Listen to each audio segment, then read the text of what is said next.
I just can't get enough of the cruises in my life. I go from Jeff on normal times to the really smart one and the better looking one and all that stuff. That's Mr. right. JC Cruz, head coach of JF. We were talking about it off the air before we got started. You really don't get to see your brother. He's in high school athletics a lot during the season. Yeah, no, that's football season, man. It's 100-day war is what one of the guys that I used to work with in college, he used to always say that. Like, it is 100 days, like, you are going to hunker down, you're going to go to work. And that's what it is. And, me obviously in the head coaching role and all the duties and everything that are associated with that. But then Jeff is on the other side of things where he's dealing more with the administrative stuff and worrying about scheduling buses and making sure everybody's scheduled to work these games. So like just in a regular season, that's a ton of stuff. And then you dump on top of all that, everything that's going on at Brookville right now with construction. Like I do not envy his situation right now just because of all the curveballs that I'm sure he's dealing with on a regular basis with, oh, we thought we had this, but actually we had to cut the power off to get to this. Like just a million different things like that I'm sure are going on over there right now. And so it's got to be pretty busy days for him over there right now. So yeah, that's just the nature of our relationship. We know, like, hey, once August gets here, like, all right, man, I'll talk to you in December.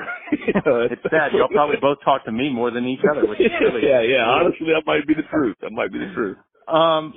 Last week, I'll be honest with you, I was at y'all's game. I don't know if it was the most aesthetically prettiest game I've ever seen in my life, but hey, a W is a W, like you'll say. Yeah, absolutely. And like that's just the nature of two physical football teams like that.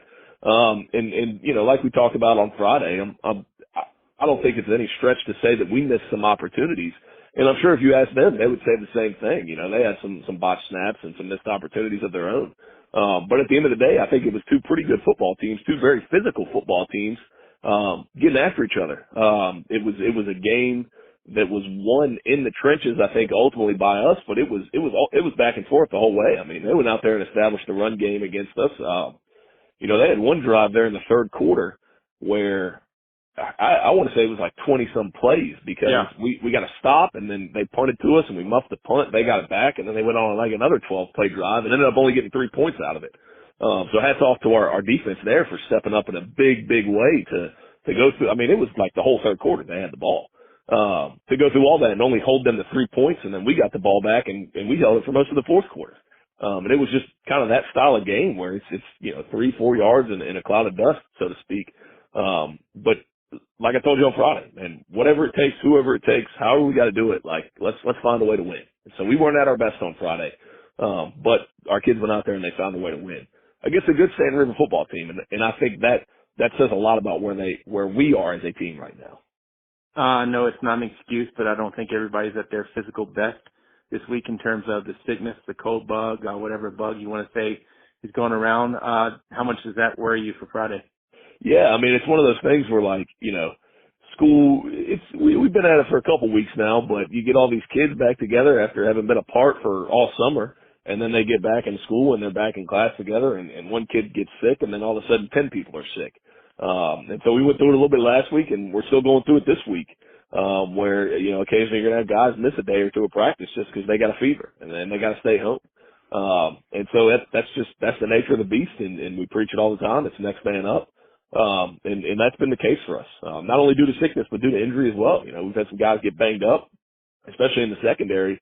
And we've had some guys step up, some young guys and some older guys, some guys that are seniors that maybe going into the season, you would have said like, that guy, maybe he's a special teams guy for us, but I don't know how much he's going to play. And then all of a sudden you get to this point where, you got 2-3 guys in the secondary down, and all of a sudden this guy's going to have to play significant reps for us on defense. And it's stepping up in a big way for us. And that's what's kind of cool about high school football, right? Is sometimes you'll have some situations like that where a guy who maybe over the course of his career hasn't played a ton of football and all of a sudden gets this opportunity and takes it and runs with it. I know you hate the individual questions, but is any individual on a fast learning curve now to where you and the other coaches are like, man, he's really catching on? Well, so the one guy that I'll bring up is a kid, Ethan Bounyar. So Ethan Bounyar, he was a ninth grader my first year at JF. So he's a senior now. So he's grown with us as the program's grown. And he was a JV guy his freshman year, his sophomore year. Junior year, he played a lot of special teams for us, and it was going to kind of have that same role for us this year.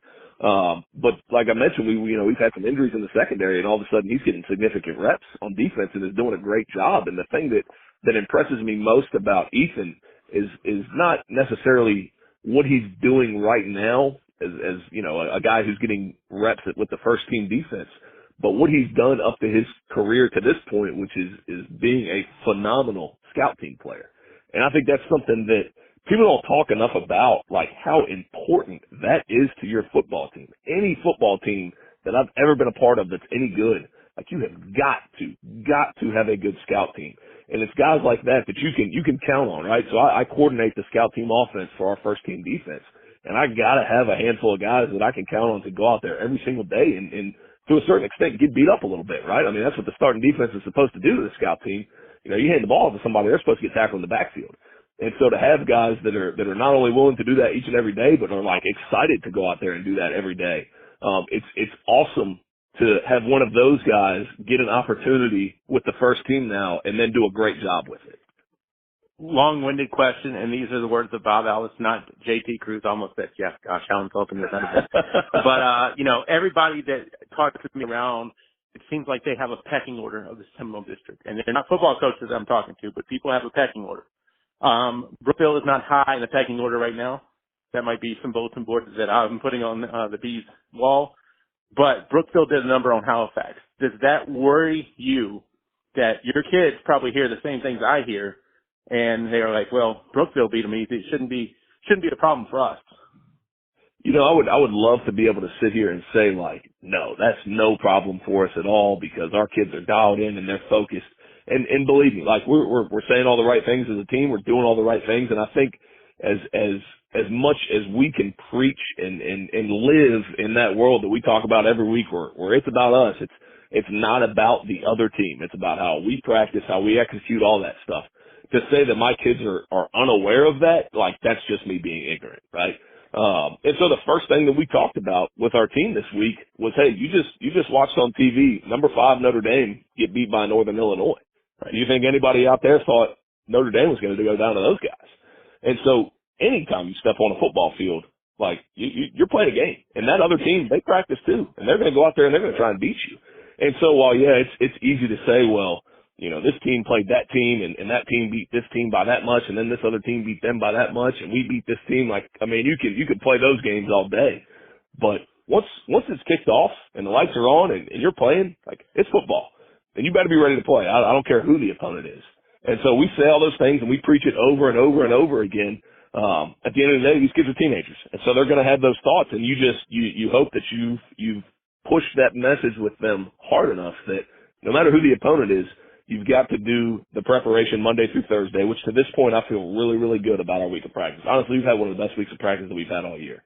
And then Thursday night going into Friday, doing that mental preparation that it takes to get yourself ready to play a physical football game. I think football is different in other sports in that you can't just show up and play. You got to do some work mentally to get yourself in the right frame of mind to go out there and play. And I think sometimes that's what causes some of the top dog teams to go out there and struggle against teams that they should beat, is that they don't put that work in and they're not ready to play. And so it's just continuing to preach that to your kids over and over and over again that hey, any given Friday, Saturday, Sunday, whatever the day is, when you're playing football, any game, anybody can beat anybody. And that's the truth, because you can point to a million different examples out there of when it happened.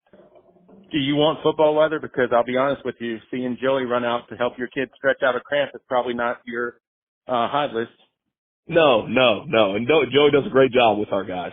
And that's just one of the things that comes with early season football. You're going to have cramping. It doesn't matter how much you run these kids, how much you condition them, how much work you do. You cannot simulate live football. You can't simulate the intensity. You can't simulate the amount of effort that these kids exert. And so you're going to have cramping issues. And again, like we talked about earlier, you just got to have that mindset of it's next man up. Whoever goes down, we got to have somebody ready to go in for them, whoever it may be, whenever it may be throughout the course of the game. Offense, defense, special teams, a key that has you beat Halifax. All three, honestly. I mean, that's kind of a cop-out answer, right? But truthfully, and really through our first two games, it's been a little bit different, right? First game, the offense carried us when the defense was struggling a little bit throughout the game. And then in this second game, the defense really, really carried us when the offense was struggling. And so I'm hoping that, hey, maybe this game we put it all together and we dominate in all three phases of the game. But honestly, with who we are as a football team and kind of our makeup, our theory of the case on how we're going to win these games is we are going to be physical up front on both sides of the ball. We're going to establish the run game on offense. We're going to stop the run game on defense, and we're not going to have any catastrophic errors in special teams, right? We're not going to give up any kickoff return or punt return touchdowns. We're not going to get any punts blocked. And so we feel like if we're able to handle those things and play that style of football, then we should be successful.